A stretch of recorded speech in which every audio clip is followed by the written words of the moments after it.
Hello friends, welcome to DUCS tutorials. Last videos में हमने देखा था factorial of a number using recursion, और हमने देखा था compute a to the power b using recursion. आज की वीडियो में हम देखेंगे फिबोनाची सीरीज़ यूजिंग रिकर्जन। मैंने इसका प्रोग्राम बनाया हुआ है, मैं आपको स्टेप बाय स्टेप समझाता हूँ। सबसे पहले देखते हैं फिबोनाची सीरीज़ है क्या। तो फिबोनाची सीरीज़ में क्या होता है, सबसे पहले होता है 0, उसके बाद होता है 1, ये दोनों तो होते ही हैं। उसके आगे वाले जितने भी नंबर्स आएंगे वो सम होते हैं पिछले दो नंबर्स का। 0 + 1 1 हो जाएगा, 1 + 1 2 हो जाएगा, 2 + 1 3 हो जाएगा, 3 + 2 5, 5 + 3 8, 8 + 5 13 एंड सो ऑन। तो आगे के नंबर जो भी होंगे वो होता है सम ऑफ लास्ट 2 डिजिट्स। अभी इस प्रोग्राम को सॉल्व करने के लिए मैं यहाँ n लिख रहा हूँ, अभी आगे समझ आ जाएगा कि ये क्या है। 0 1 2 3 4 5 6 7 एंड सो ऑन। अब देखते हैं हमने ये प्रोग्राम में किया क्या है। देखिए, सबसे पहले मैंने एक फिब नाम का फंक्शन बनाया जिसमें मैंने एक नंबर पास किया n। मैं वो नंबर यहाँ पर जो भी पास करूँगा उस नंबर पर जो भी फिबोनाची डिजिट प्रेजेंट होगी वो प्रिंट हो जाएगी। एग्जाम्पल, अगर मैंने n = 5 लिया है तो 5 पोजीशन पर जो भी डिजिट है फिबोनाची डिजिट, यानी कि ये प्रिंट करनी है मुझे।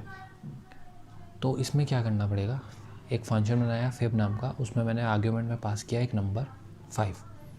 सबसे पहले मैंने चेक किया कि नंबर अगर 1 है या नंबर अगर 2 है तो रिटर्न कर दे 1, क्योंकि देखो 1 नंबर पे भी और 2 नंबर पे भी 1 ही अवेलेबल है।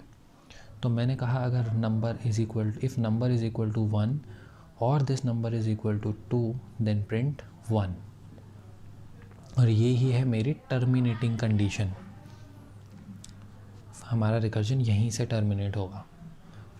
अगर ये नहीं है तो नेक्स्ट पार्ट में हमें क्या करना है, ये मेन स्टेप है इसमें।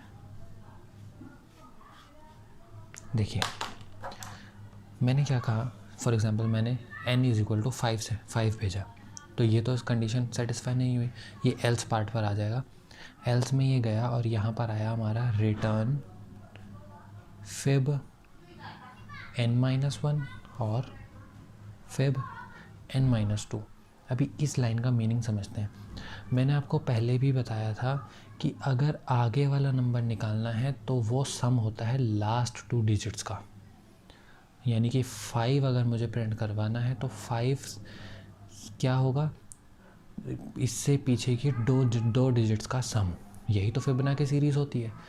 तो इस एग्जाम्पल के थ्रू क्या होगा, जब ये चलेगा तो फिब n-1 क्या प्रिंट कर देगा, fib n-1 5 - 1 4 plus fib n-2 कितना हो जाएगा 3।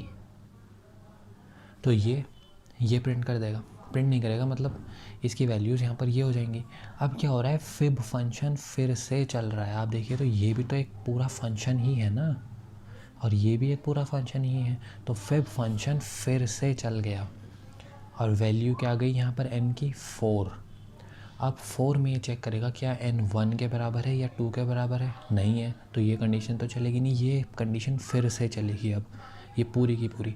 तो फिब 4 की जगह अब क्या आ जाएगा, फिब 4 - 1 हो जाएगा 3 प्लस फिब 4 - 2 हो जाएगा यहाँ पे 2। सिमिलरली इसका भी ये फंक्शन जाएगा यहाँ पे, क्या n 1 के बराबर है या 2 के बराबर है, नहीं है, क्योंकि n तो 3 है। तो ये फंक्शन फिर ये एल्स पार्ट इसके लिए भी चल जाएगा। ये आ जाएगा हमारा फिब n-1 हो जाएगा 3 - 1 2 प्लस फिब 3 - 2 हो जाएगा हमारा 1। अब अगर फिर से देखें तो ये फिर से चल रहे हैं सारे फंक्शंस, ये रिकर्जन ही तो हो रहा है, फिब फंक्शन फिर से कॉल हुआ है।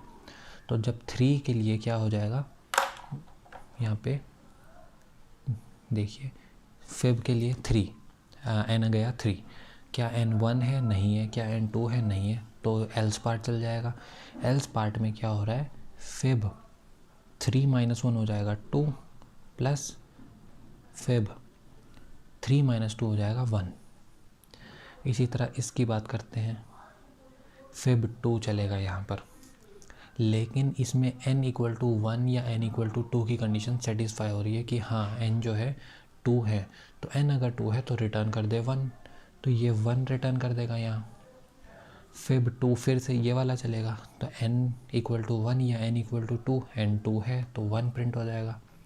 इसी तरह फिब 1 जब जाएगा तो फिब 1 में n = 1 की कंडीशन सेटिस्फाई हो जाएगी और ये 1 प्रिंट हो जाएगा।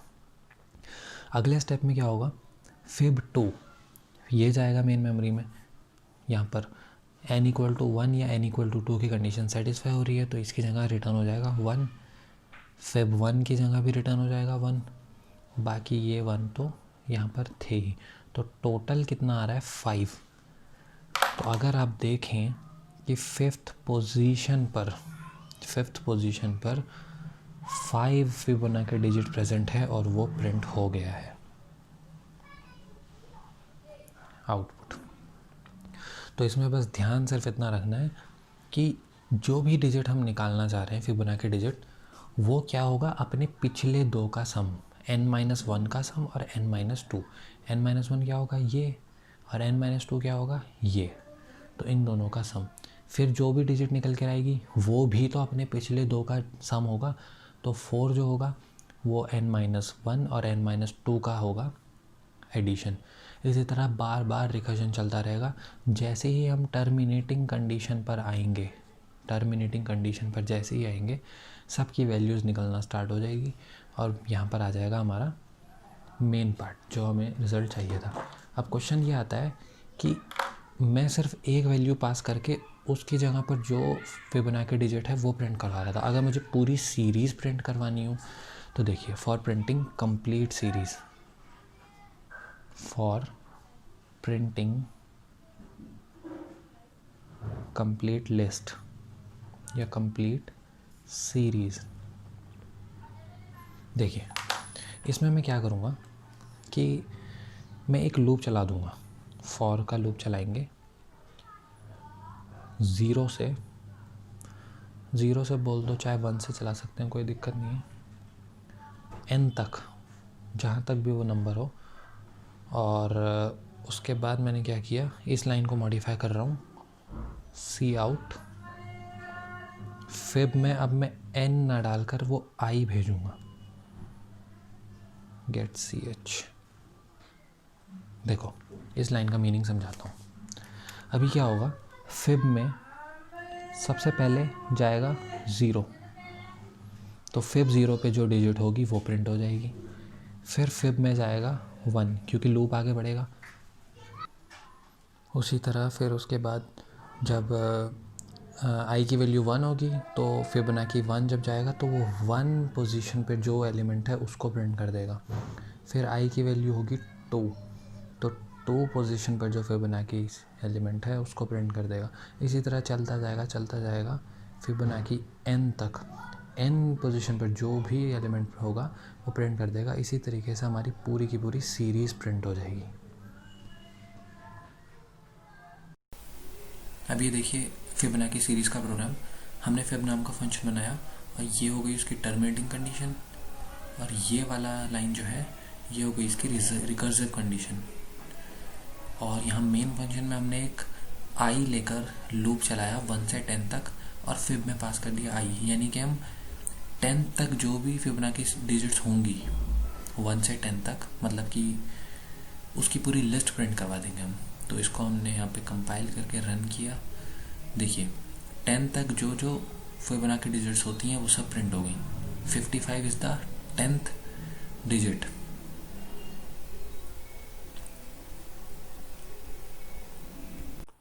Thank you friends for watching this video, and if you guys found this video helpful, then please do hit like button and also subscribe this channel to get more videos on computer science subjects. You can also drop your comments in the comment section below.